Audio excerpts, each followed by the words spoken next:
एक ऐसी खबर जो सीधा आपसे जुड़ी हुई है और सबसे ज्यादा सवाल जवाब भी लोग हमें कमेंट्स जो लिखते हैं इसी बारे में लिखते हैं। उस गिरावट के बारे में आपको बताते हैं जिसने पूरी दुनिया की चिंता को बढ़ा दिया। इस वक्त पूरी दुनिया में सोना चांदी इनकी खूब चर्चा हो रही है और चर्चा का कारण यह है कि जिस रफ्तार से सोने चांदी की कीमतों में इजाफा हुआ था उससे दोगुनी रफ्तार से इनकी कीमतों में अब गिरावट आ रही है। पिछले हफ्ते 17 अक्टूबर को 24 कैरेट 10 ग्राम सोने की कीमतें ऐतिहासिक स्तर पर पहुंच गई थी। अगर आप देखें 10 ग्राम सोना कितना का हो गया था, 1,32,294 रुपए। लेकिन आज इसी 10 ग्राम सोने की कीमत 1,26,000 रुपए पर आ गई है और ऐसा अनुमान है कि आने वाले दिनों में ये कीमतें और भी नीचे आ सकती हैं। तो संभल जाइए, कई लोग जिन्होंने खरीदा है, कहां तक कीमतें जा सकती हैं, कब तक आपको इंतजार करना है, ये सब देखिए हम आपको बताने वाले हैं। क्योंकि सिर्फ एक हफ्ते में सोने की कीमतों में लगभग 5% की गिरावट आई है और इस मामले में इसने पिछले 12 सालों का रिकॉर्ड तोड़ दिया है। यही हाल चांदी का है। 17 अक्टूबर को 1 किलोग्राम चांदी की कीमत 1,70,000 पहुंच गई थी, 70,415 रुपए। लेकिन आज वही कीमत 1,45,900 रुपए पहुंच गई है। लगभग 14.4% की गिरावट है। इसका मतलब यह हुआ कि सिर्फ एक हफ्ते में 10 ग्राम सोने की कीमत 6,241 रुपए कम हुई और 1 किलोग्राम चांदी की कीमत 24,515 रुपए कम हुई है। आमतौर पर सोने चांदी की कीमतों में इतनी बड़ी गिरावट नहीं होती, लेकिन इस बार की जो कीमतें हैं उसने सबको डरा दिया है। ये जो गिरावट है, सबसे डर और चिंता उन लोगों में है जिन्होंने इस बार धनतेरस दिवाली के त्योहार पर 50,000 करोड़ रुपए से ज्यादा का सोना चांदी खरीदा। हमने बीते दिन आपको दिखाया था कि इस बार 50,000 करोड़ रुपए का भारत में सिर्फ लोगों ने सोना चांदी खरीदा है।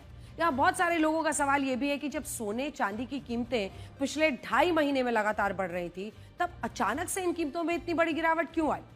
तो इसके पीछे कारण क्या है? 4 प्रमुख कारण हैं, जिनमें पहला बड़ा कारण है प्रॉफिट बुकिंग, यानी मुनाफा वसूली। असल में पिछले कुछ वक्त से ज्यादातर निवेशक सोने में अपने निवेश को लगातार बढ़ा रहे थे और सोने की खरीद ज्यादा कर रहे थे। लेकिन जैसे ही उन्होंने प्रॉफिट बुकिंग शुरू की, यानी मुनाफा कमाने का समय आया, उन्होंने बढ़ी हुई कीमतों पर सोने को बेचकर मुनाफा कमाना शुरू कर दिया और इससे निवेशकों ने सोने से अपना पैसा निकाला, तो इसका सीधा असर इसकी कीमतों पर पड़ा। प्रॉफिट बुकिंग सबसे पहली वजह। दूसरा कारण है बबल कंसर्न, यानी बबल बनने की आशंका। जब सोने चांदी की कीमतें लगातार बढ़ रही थी, तब बहुत सारे निवेशकों को डर था कि ये कीमतें एक तरफ की बबल हो सकती है और भविष्य में उन्हें नुकसान हो सकता है, कभी तो करेक्शन होगा। और यही सोचकर निवेशकों ने सोने से अपना पैसा निकालना शुरू कर दिया और सोने के दाम में गिरावट का दौर शुरू हुआ।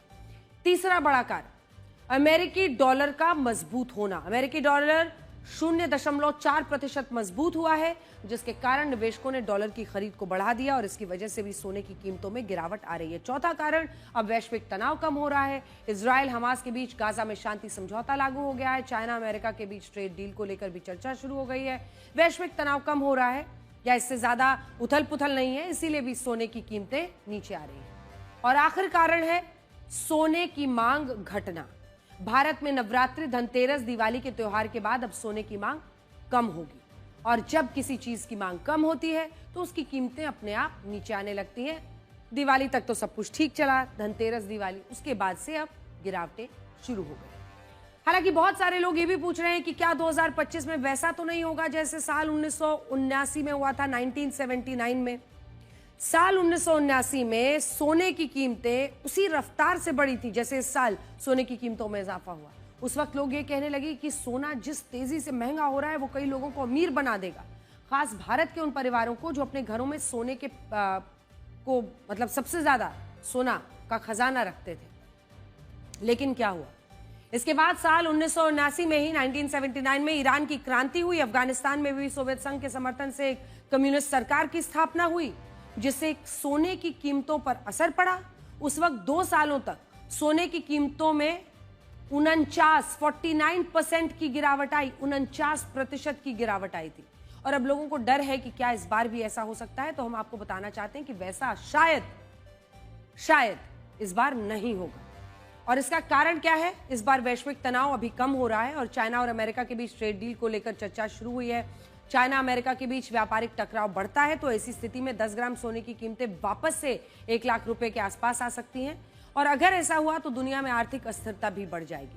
हालांकि हम फिर से कह रहे हैं कि अभी इसकी संभावना कम ही मानिए।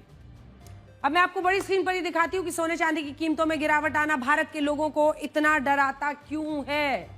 क्योंकि भारतीयों के पास सोने के भंडार जून 2025 तक देखिए कितना है, 346 लाख किलो। अब देखिए, कुछ भी कहिए, भारत में सबसे ज्यादा कीमत, सबसे ज्यादा प्यार, मतलब आप सोचिए, बेटी की शादी करनी है तो, सुहागिन को कुछ चढ़ाना है तो, जो सबसे शुभ लम्हे होते हैं उन सब में क्या खरीद के देते हैं, सबसे प्रिय क्या मानते हैं? सोना। और वही सोना भारतीयों के पास देखिए जो भंडार है वो 346 लाख किलो का है। कीमत है 335 लाख करोड़ रुपए और सोर्स है हमारा IBEF एज ऑफ जून 2025। अब देखिए, जब आप तमाम देशों को कंपेयर करते हैं तो किसके पास कितना सोना है, उसमें आप देखिए सोर्स हमारा वर्ल्ड गोल्ड काउंसिल है।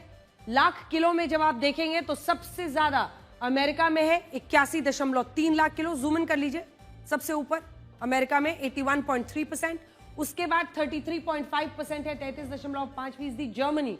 जर्मनी के बाद है इटली 24.5%, उसके बाद सॉरी माफ कीजिएगा 24.5 लाख किलो। फ्रांस के पास 24 के ही आसपास है, रूस के पास 23 लाख किलो, चीन के पास 22 लाख किलो, लगभग 23 ही समझिए।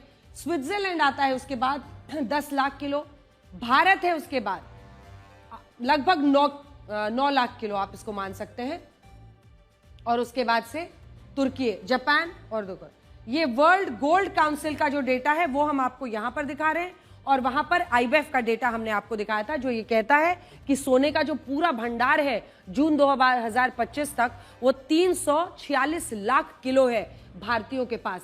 लेकिन ये जो वर्ल्ड गोल्ड काउंसिल का डेटा है वो ये वाला डेटा बता रहा है। तो हमने दोनों डेटा आपके सामने रख दिया है, लेकिन कुल मिलाकर ये बताता है कि भारत में सोने को लेकर जबरदस्त मतलब लोगों में एक विश्वास है और प्यार है, और सोने की खरीदारी बहुत की जाती है। हमारे देश में सोने को सबसे बड़ा खजाना माना जाता है, समृद्धि से देखकर जोड़कर देखा जाता है। आज भी सोने को एक बार खरीदने के बाद उसे दोबारा बेचना अपशकुन ही लोग मानते हैं कि बहुत परेशानी आ गई है घर में, तभी कोई सोना अपना बेचने का फैसला लगता है।